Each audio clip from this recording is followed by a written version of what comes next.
everyone, and welcome to another episode of A Shot of Inspiration. I'm Greg Stevens, your host, and I'm excited to be here today with a good friend of mine, Kevin Surdi. And Kevin and I haven't seen each other or talked to each other in over a year. We just touched base trying to get him on here today. And Kevin is uniquely positioned to use the skills we talk about in Crucial Conversations because Kevin is a master trainer in the work that we do with Crucial Learning, but he's also a nurse and he works in New York City and he does a lot of different things. And during COVID, he was double timing it. He had just become master certified with our group, but then he ended up having to do a lot of work. And of course, in the emergency rooms and the different hospitals around New York. So I'm really excited to have you on today, Kevin. Thanks for being on and welcome to the show. Thanks, Greg. We're so happy to be here. First, happy to see you and can't wait to join in.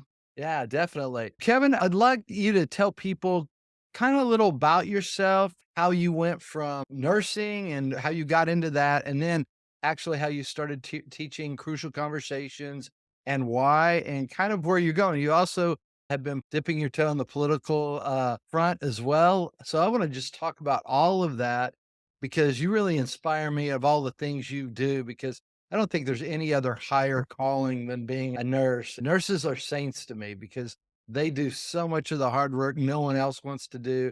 And I know during COVID, you had a lot on your plate, a lot of fear going around, especially in the early days. When I talked to you most was early on.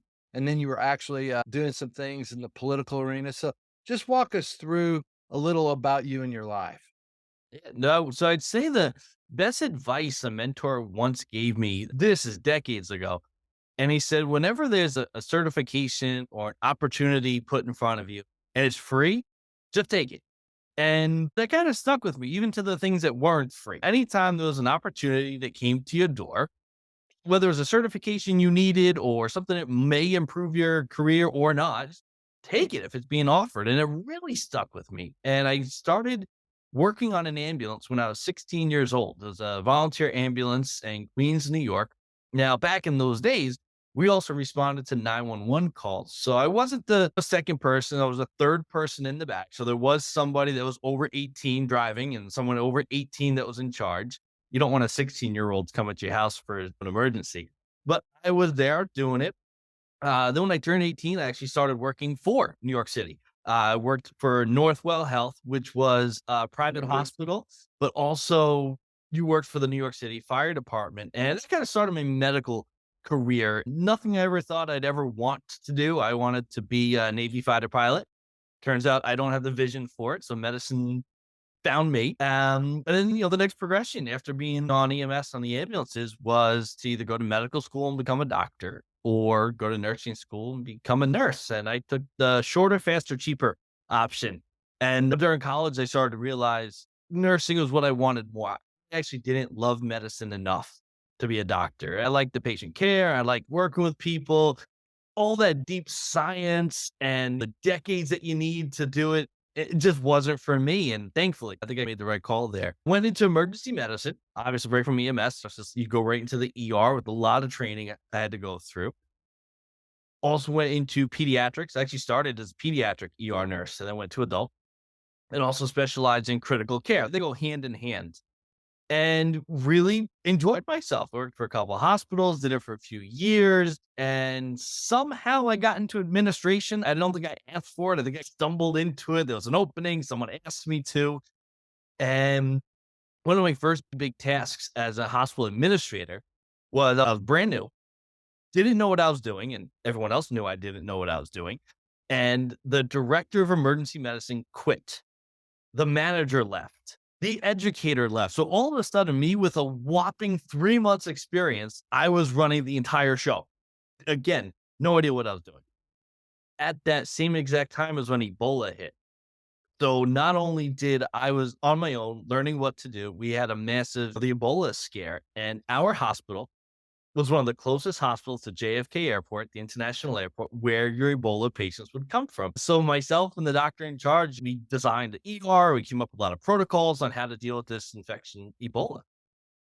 Some people took notice. I kept getting promoted, and that work there really prepared me for the unknown. It's that sink or swim scenario. I got promoted. I was eventually a director of emergency services. And when I did that, I started training other managers and other directors too. So that's where the crucial conversations. I sat on a class, and it was run by the hospital. It was certified trainers. They taught crucial conversations. And as any administrator, I was paying less than half attention. I was on my phone, going through the emails. I had to step out a lot. So fast forward a few years, listen, I'm having a lot of crucial conversations. I can't remember half of the stuff those teachers taught me. Let me go retake it. And as I went to retake it, I realized the trainers had left. So I'm like, well, how do I get this course? How do I do it? And like, why don't you become a trainer? All right. I didn't know what I was getting into. And that's when I actually met the illustrious Dave Angel and Candace Bertot. Candace did the first 2 days with me of Crucial Conversations. And then Dave Angel came in and did the certification for it and opened my, I mean, that those two really got me involved with Crucial Conversations. I started using it, teaching it a lot to new managers, staff positions. And one day I started counting the days in my calendar. I'd go, all right, how many days do I have to do my real job until I can get to do this crucial conversation stuff? Things added up. They were looking for a master trainer in New York at the time. We were regionally based, so they had no one in the East Coast on the North. So I was interested. They were interested. One thing led to another. Unfortunately, very shortly after that, right when I started ramping up, getting used to this new wonderful life as a master trainer, always kept a part time nursing job. COVID hit.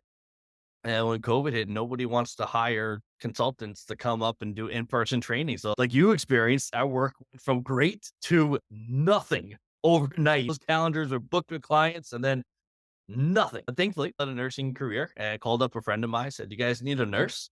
And I was working in the hospital. Thankfully, I got to work in the ICU. I actually worked in a hospital where we took a conference room and we turned it into an ICU. So I was there. We were the front lines, and I was all those patients that you saw on TV that were ventilated and intubated with tubes. And that's what I did during COVID. So I was in the ICU. Then we went to the ER.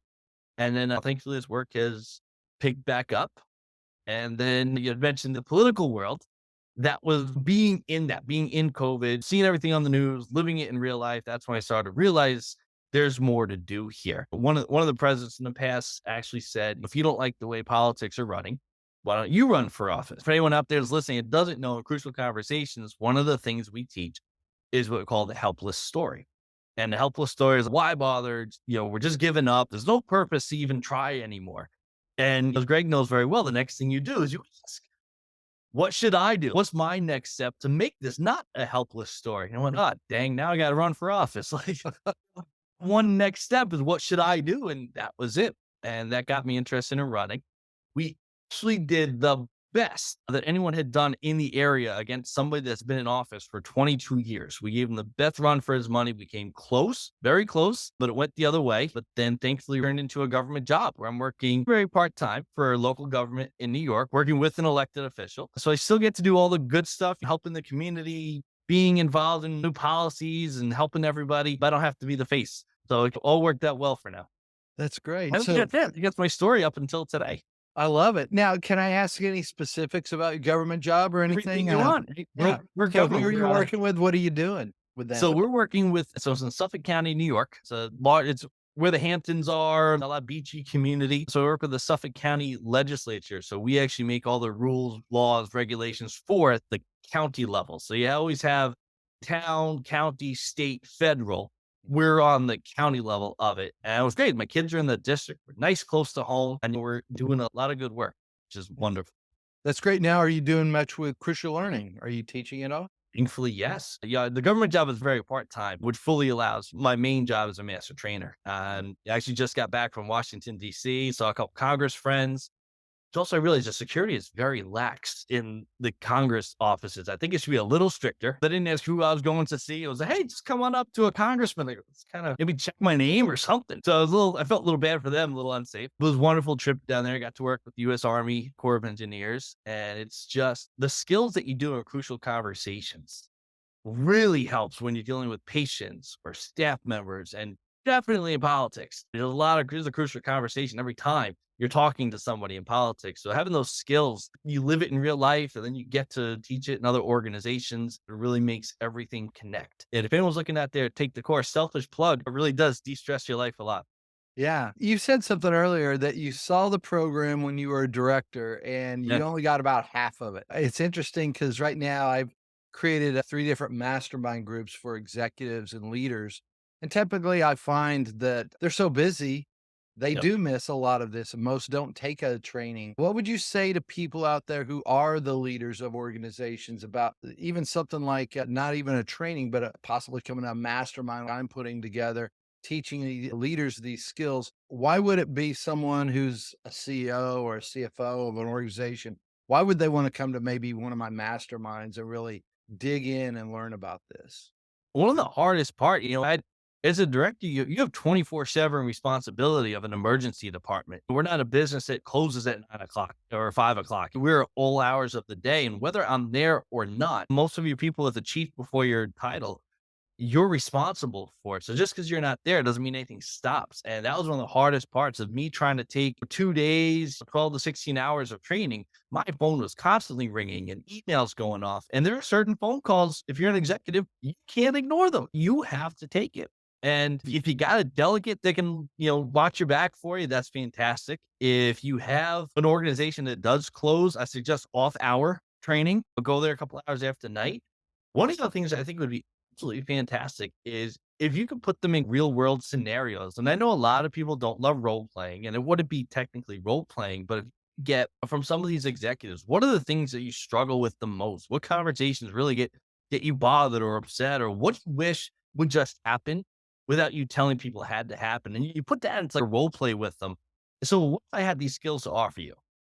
Would this go better? And you make it really real for them and say, give me 4 hours, give me 6 hours. Let me give you the highlights from them. And maybe that grabs some more engagement of just how do you relate this to real life? Because I wanted to take that course and I couldn't. Right. And it wasn't until I had to go back and I knew I was becoming trained myself. I still had my phone constantly going on. But at that time, I had someone else cover the department.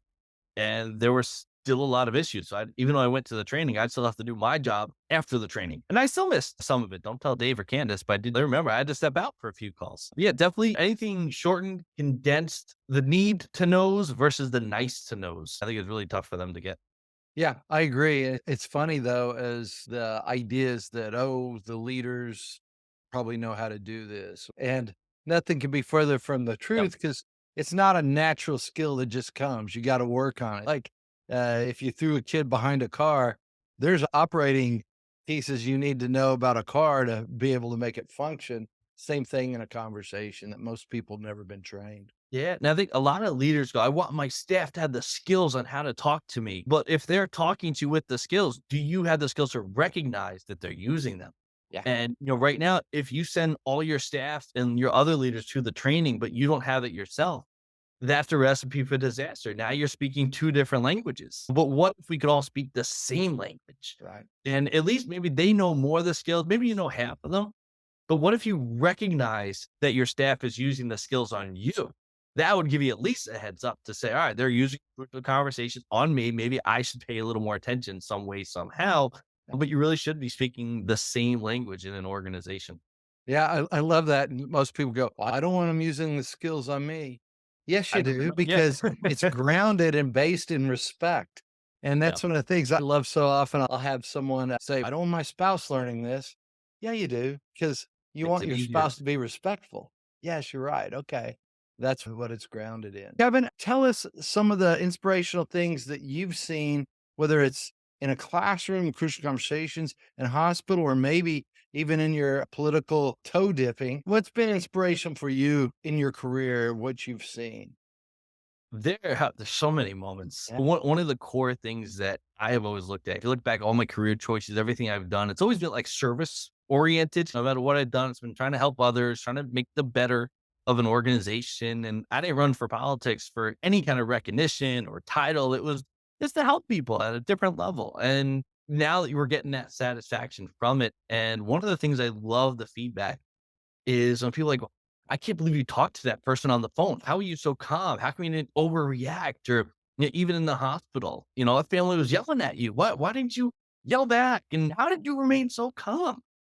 And you go back to what we know, and it's all about mastering your stories and being able to keep your emotions under control and really communicate and understand where other people are coming from. And I've always loved when people like, how did you stay calm during that moment? That's something I pride myself on. It's something I really enjoy being able to do. And when you see the look on someone's face, when you're actually able to help them, or you get that thank you, or even if you don't get the thank you, you just know that they're a little better off. That just it makes it all worthwhile. It does. I tell people all the time, I'm handing ice water out in the desert. Yeah, It's a rewarding job. it's up Yeah, to them to drink it or not. I'm gonna hand it to you to drink it. absolutely. That's just it. It takes anyone who leaves, they have to do something with it. You have to actually begin to apply it. Uh, I do have a question. Are you planning, even though you got the government job right now, for a little policy making, do you have any political aspirations going forward, possibly? Since you did Um, make a really strong run? yeah, I mean, we got our name out there. We're still doing good work. The person I'm working for actually will term out in just a couple of years. So right now I'm learning the area. I'm meeting the people, getting to know the work. So that way when he's done, I'll run for that seat. And thankfully, hopefully we'll win it. And if we win that seat, I get to hit the ground running. So I don't have to learn the job or learn the area, the people. I had been working there for at least 3 to 4 years. And I think that's great for a politician. You don't want someone going in there, where's my office? How do I do this? It'll be nice to just start working from day one. So we'll be on the county level, and then whatever gets put in our path after that, we'll take a look. Did you have fun running or was it a hassle? Both.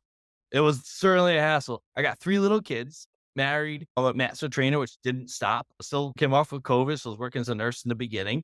It's a lot of work. So anyone out there that thinks anything is fun, there are some fun moments, but it is ground work. You're out there knocking on doors, you're making phone calls, and it's the worst part is asking people for money. I hated that. It's sad. The worst part of politics that you need money to run for office. It's the worst part of it. All my money was clean, by the way. Just the lawn signs cost money. It costs money to do everything. And it takes your function away of you become a fundraiser. And if that's not the purpose of why you did this. So I definitely had fun meeting people. I definitely had fun helping a lot of things that we fixed some roads. We got some issues cleared out for people just by running as a candidate, hearing their concerns. Made a lot of friends along the way. The connections I think I made for a lifetime. It got me this new role, which is fantastic. So I had a lot of fun, and also it was very tedious, a lot of work. And this is a year and a half doing it Yeah. in the hot, in the cold, no matter what weather it was. Yeah, I think asking for that money, I saw a episode on 60 Minutes once when they showed all the congressmen that had to go into an area and try to talk to donors, and they spent so much of their time doing that. And I was just like, wow, we need a system where that's not there just because I want our leaders to be working on something other than trying to raise money for getting reelected or something. And as soon as you're elected, you have to start campaigning to get reelected. Yeah. Most campaigns are only 2 years. You're in Yeah. office. So by the time you're elected, you have to have a good bank because someone else is going to try to run. And it was the opinion that I think everyone should have an equal amount of money to run, and whoever spends that money best wins, kind of a thing. There are some people that, really support you, but might not have money, but that might be the best person for the job. Just because they don't have a lot of rich friends, and a lot of in politics, we realize the person that has the most money is the best candidate. I don't like that because you get a lot of people that might not be great at raising money, but they're fantastic at making laws and handling people's issues and really doing the right thing for the right reasons. This is not well, it shouldn't be a position just to go to parties and elevate your status in life because you get the title or the office. It should be about doing the people's work for the right reasons. And that was always a big sticking point with me. I did not enjoy that part. It was a necessary evil. I understand it and did pretty well at it. Just I didn't think that was the role of what a politician should be.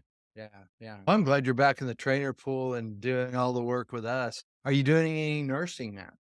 No, I fully retired from nursing in June. Okay. It's over 22 years of all emergency medicine and after COVID as well. So a lot of things I did not like, a lot of mistreatment of healthcare workers from hospitals, pretty bad. So at that point, making enough money from crucial learning, we got the insurance from the government job. I was able to thankfully step away from nursing, hung that one up. But still, you're always an RN. I always have the title, and I still get to help people in the government aspect. I am able to help people a lot through healthcare, dealing with some of their issues and policy and understanding, just triaging what's going on. So still a nurse, but not working. So June, forget the day. I was one of my last shifts as a ER nurse. Wow. Give me one last bit of information before we break today. What has been your favorite part of teaching some of the skill sets of crucial learning that we do for people? Maybe a story about someone who had a breakthrough that they weren't expecting, someone you were teaching. Just any type of story about what you enjoy about doing our work.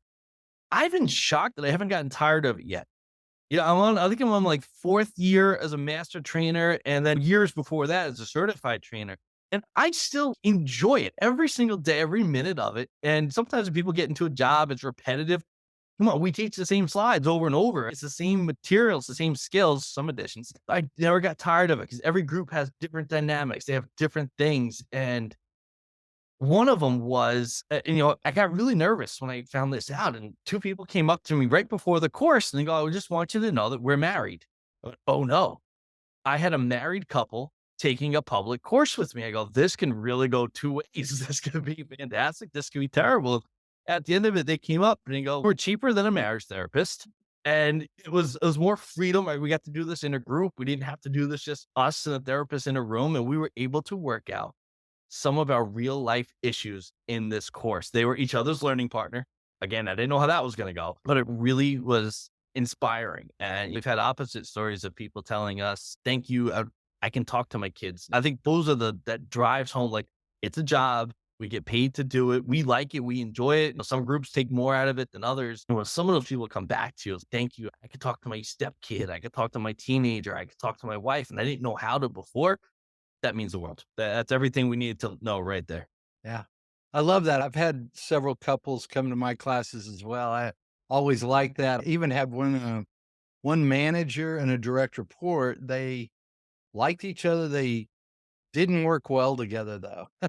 Yeah, And they wanted help. We have a section where after each section is taught, you work on your own crucial conversation. They were working on their crucial conversation with each other together. And that's in amazing. 2 days, we were able to solve what they weren't the previous 5 years together. That was a big win, and I know what you're talking about when you talk about the couples. It's when you know you can help a marriage out, there's nothing like that. It feels really It's good. and you never thought you would. Like, in my life, I never went that way, and this is just Yeah, everything happens for a reason. yeah, yeah. This is my friend Kevin Surdi, and I am so happy you got to join us today, and, Likewise, it's an loved honor. having you on, loved catching up.